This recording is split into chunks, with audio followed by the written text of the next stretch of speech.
Hey, thanks for checking out the video.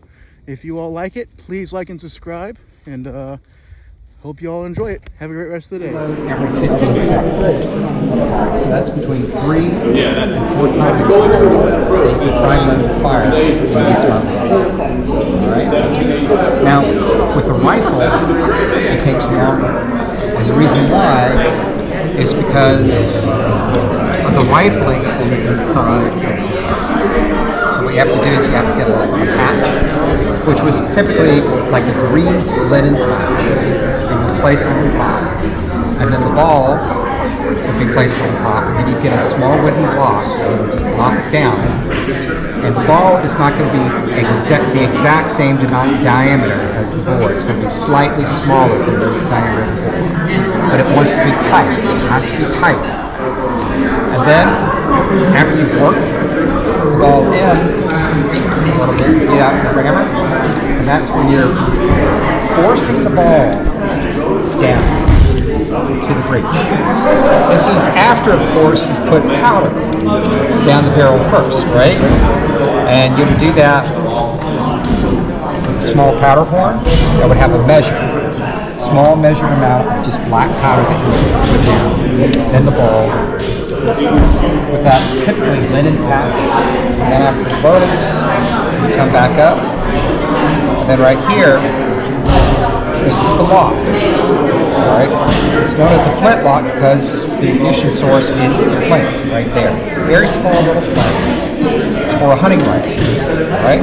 So you're going to go from the full cock position to the half cock right there. Clicks into place. You're going to get a small amount of black powder from your priming horn and then place it in the pan. And then you're going to take this thing right here, which is called the hammer. It's also called the battery or the prism.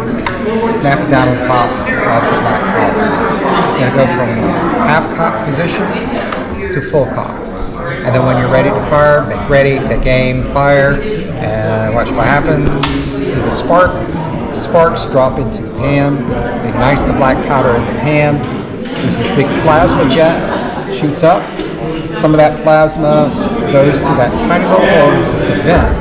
Ignites the black powder on the inside, and it forces, it's the release of the CO2 gas from the black powder that forces the ball out. And when it's coming out, because the grooves are spiral, it's going to come out spinning like that. So when it comes out, it's going to come out true and straight. And it's also going to come out with greater velocity than with the smooth grooves. However, the disadvantage is this is a sight, it's not a bayonet lug. I'll go into bayonet lug in a moment. Much more accurate, but it takes longer to load. About 1 minute to prime, load, and fire one of these. Alright? Where with the Besses, it's a slightly different priming, loading, and firing sequence. This right here, when you give the command to prime and load, you're going to go from from fire position to half cock position. You're going to reach into a cartridge bag, right down here. It's a cartridge bag. You're going to pull out a paper cartridge. Pre-made paper cartridge is going to have a lead ball at the bottom of the cartridge, black powder, pre-measured amount on top of the ball. And you're going to have some wadding as well. So you're going to tear open the head of the cartridge, pour a small amount of black powder into the pan, snap down the hammer on top of black powder, cast about, take the rest of the contents of your paper cartridge, dump it down so that the black powder, wadding, and ball go in that sequence. Take out your rammer, set the charge to the breech, make sure it's packed down, and then go back to the shoulder, just like that. When give the command, make ready, like that. Half cock, full cock, take aim, and then fire, just like that. You saw the little spark. Again, same sequence. What's happening there? Scrape against the face of the steel. That is actually scraping off a piece of the steel that burns up in the atmosphere, or that sparks, drops into the pan, nice black powder. Some of that plasma you see there will go into the vent. has a little hole next to it in the barrel.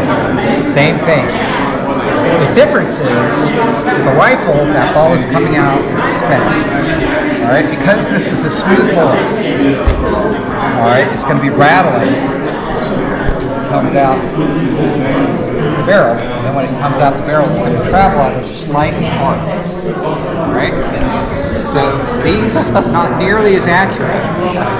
All right, now these, if you do the Polaroid method, which is what I call it, the point and shoot method, all right, between 80 and 100 yards.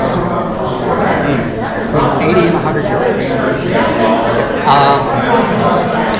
Beyond that, in the words of Major George Hanger, who was part of Cornwallis's army, 200 yards, you'd be lucky to hit the side of the moon. All right? This, people think that it's a sight for sighting. You could use it for that, but this is known as a bayonet, even though in the 18th century it was referred to as sight purpose. One of these fits called nope. See, not all bayonets are made exactly alike. So it's a lug bayonet. This gives you a very, very dangerous weapon. Triangulated blade. Think about this. Triangulated pointed blade. So it creates a tune. Very difficult. Virtually impossible to sew up by 1867. So more men died in the American Revolution because of sickness, dysentery, bayonet wounds. So, how much does that weigh?